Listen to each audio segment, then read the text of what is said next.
पहले बात, तपोवन टनल में रेस्क्यू अभियान जारी है। आपको बता दें कि रेस्क्यू टीम ने एक और शव बरामद किया है। तो अब तक मौके से 68 शव हो चुके बरामद। आपदा के बाद 136 लोग अभी भी लापता है। तो टनल से अब तक निकाले जा चुके हैं 14 शव। बड़ी खबर से हम आपको रूबरू करा रहे हैं। अब तक मौके से 68 शव हो चुके हैं बरामद। बड़ी जानकारी,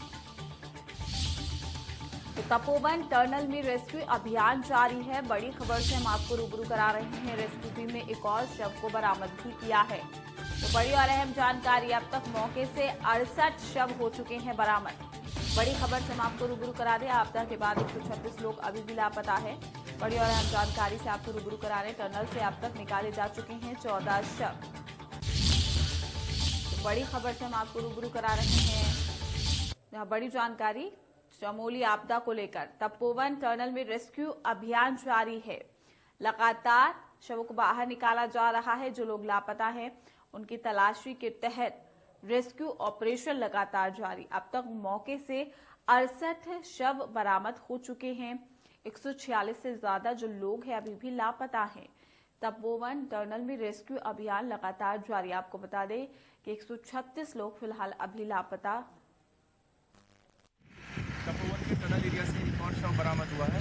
इस प्रकार कुल बरामद शवों की संख्या 19 हो चुकी है। जो टनल में 13 डेड बॉडीज अभी तक रैनी विलेज से निकाली जा चुकी हैं और एक धौलीगंगा रिवर के किनारे से निकाली जा चुकी है। इस प्रकार कुल निकाले गए शवों की संख्या अब तक 33 हो गई है। टनल में कार्य जारी है। इसके अलावा ये जो सिल्ट एरिया है, यहाँ पर भी सर्च का काम लगातार किया जा रहा है, जहाँ से कल 5 शव बरामद किए गए थे। रैनी विलेज में सर्च का काम जारी है और नदी के किनारे भी लगातार सर्च किया जा रहा है। धन्यवाद। तो अब तक मौके से 68 जो शव है वो बरामद हो चुके हैं। चमोली आपदा में लगातार जो रेस्क्यू है वो भी जारी है। तपोवन टनल में रेस्क्यू अभियान भी लगातार जारी है। और आपको बता दें कि इस अभियान के तहत एनडीआरएफ तमाम जो टीमें हैं वो लगी हुई हैं। दिन रात रेस्क्यू किया जा रहा है। रेस्क्यू टीम ने एक और शव को भी बरामद कर लिया है और साथ ही मलबा ज्यादा होने की वजह से काफी दिक्कतों का सामना करना पड़ रहा है और यही वजह है कि लगातार रेस्क्यू ऑपरेशन भी जारी है। चमोली आपदा में लापता लोगों को ढूंढने की पूरी जो कोशिश है वो टीम की ओर से की जा रही है, लेकिन अब तक फिलहाल 68 शव बरामद हो चुके हैं।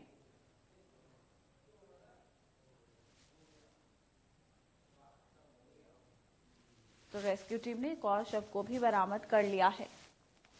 अब तक मौके से 68 शव बरामद हो चुके हैं। चमोली आपदा में तपोवन टनल में रेस्क्यू अभियान भी जारी है।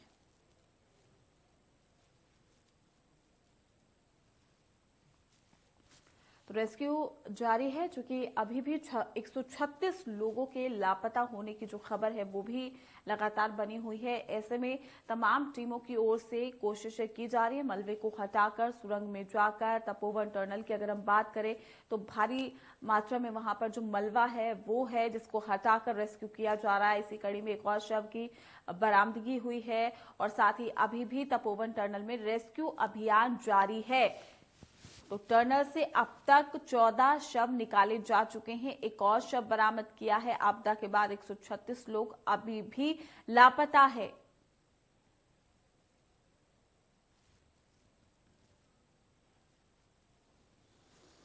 तो तपोवन टनल में रेस्क्यू अभियान जारी। आपदा के बाद 136 लोग अभी भी लापता है। टनल से अब तक निकाले जा चुके हैं 14 शव। तो आपदा के बाद 136 लोग अभी भी लापता। अब तक मौके से 68 शव हो चुके हैं बरामद। टनल से अब तक निकाले जा चुके हैं 14 शव। आपदा के बाद 136 लोग अभी भी लापता बताए जा रहे हैं।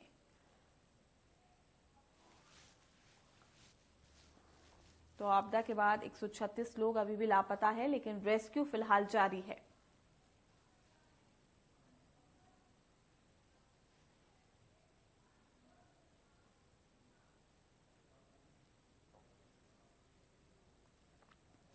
तो तपोवन टनल में रेस्क्यू अभियान जारी है। आपको बता दें कि चमोली आपदा के बाद से ही जो तमाम टीमें हैं 24 घंटे वहां पर लगी हुई हैं। रेस्क्यू किया जा रहा है। जो लोग लापता उनको ढूंढने की कोशिशें की जा रही हैं।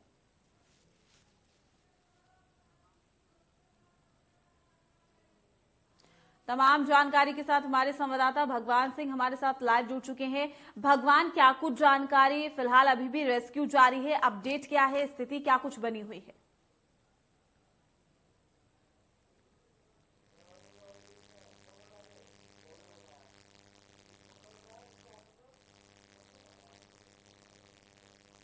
और 136 अभी भी लापता है। प्रशासन की टीम बात करे तो तमाम वहाँ पे रेस्क्यू जारी है और टनल के अंदर जो पानी की जो समस्या दिक्कतें हो रही है, क्योंकि पानी जो अंदर आ रहा है उसमें थोड़ा सा दिक्कत हो रही है। और मैं आपको ये बता दूं कि चमोली डिस्ट्रिक्ट के जो क्षेत्र के जो जिलाधिकारी महोदय स्वाति भदौरिया तमाम वहाँ पे क्षेत्र में अपडेट कर रहे हैं। उत्तराखंड की सरकार तमाम सभी चीज वहाँ पे अपडेट हो रही है। और मैं आपको बता दूं प्रीति, आज इंडिया न्यूज पे खास मैं आपको एक शख्स को दर्शकों को दिखाना चाहता हूँ कि मेरे साथ जो इस समय जो मौजूद है एक महिला है देवकी भंडारी, जिन्होंने कोरोना काल में अपनी पूरी पूंजी कमाई, अगर मैं हो सकूं दर्शकों तो मैं अपने बता दूं कि इंडिया न्यूज पे इससे एक्सक्लूसिव तस्वीर चल जाए, क्योंकि हमारे साथ एक ऐसी शख्स है जिसे कि उत्तराखंड के नाम नहीं पूरे विदेशों में भी उनका नाम जाना है। मेरे साथ है यहाँ पे देवकी भंडारी, जो कि उनसे बात करूंगा मैं, क्योंकि जिन्होंने कोरोना काल में अपनी पूंजी कमाई सारी जो थी एक पीएम फंड में दी थी। सबसे पहले तो मैं देवकी भंडारी जी आपका इंडिया न्यूज में स्वागत करता हूँ।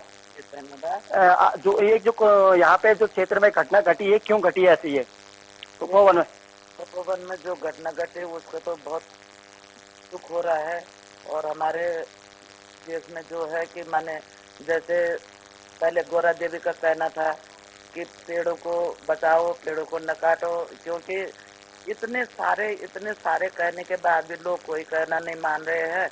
और आज इतनी बड़ी घटना घट रही है, बड़ा दुखद घटना है। और अभी तक भी जो इन लोगों का कोई वो नहीं हुआ, कितने 134 लोग अभी लापता है और 68 लोगों का शव निकल गया है। बहुत दुख हो रहा है हमारे उत्तराखंड के लोगों के लिए।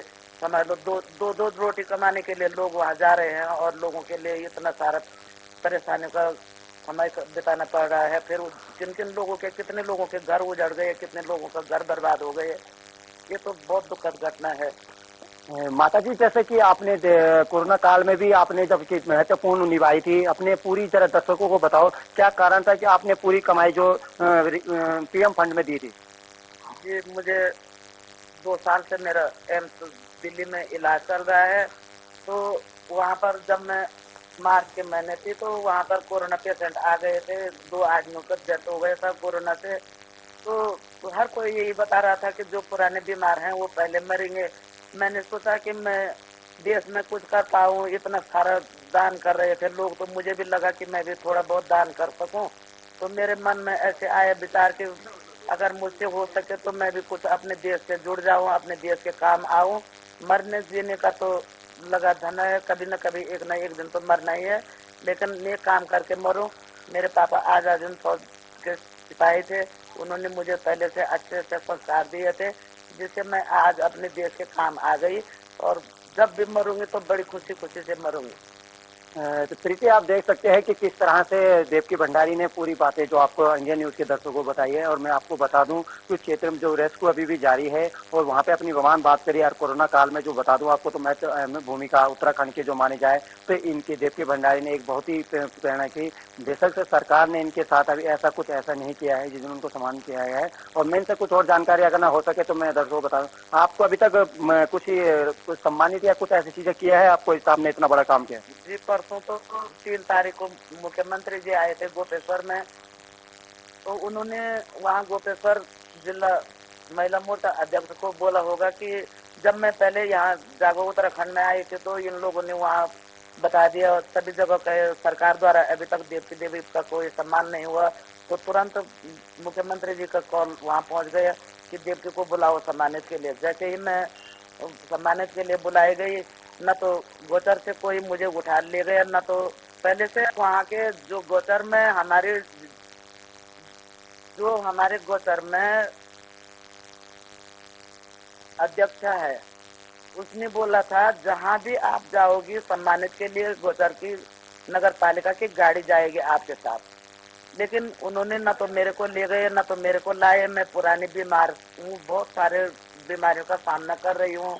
5 मेरे ऑपरेशन हो रखे हैं, हार्ट का प्रॉब्लम है, फिर मैं यहाँ से गोचर से कर्णप्रयाग गई, कर्णप्रयाग से मैं दूसरी गाड़ी पकड़ के गोपेश्वर गई।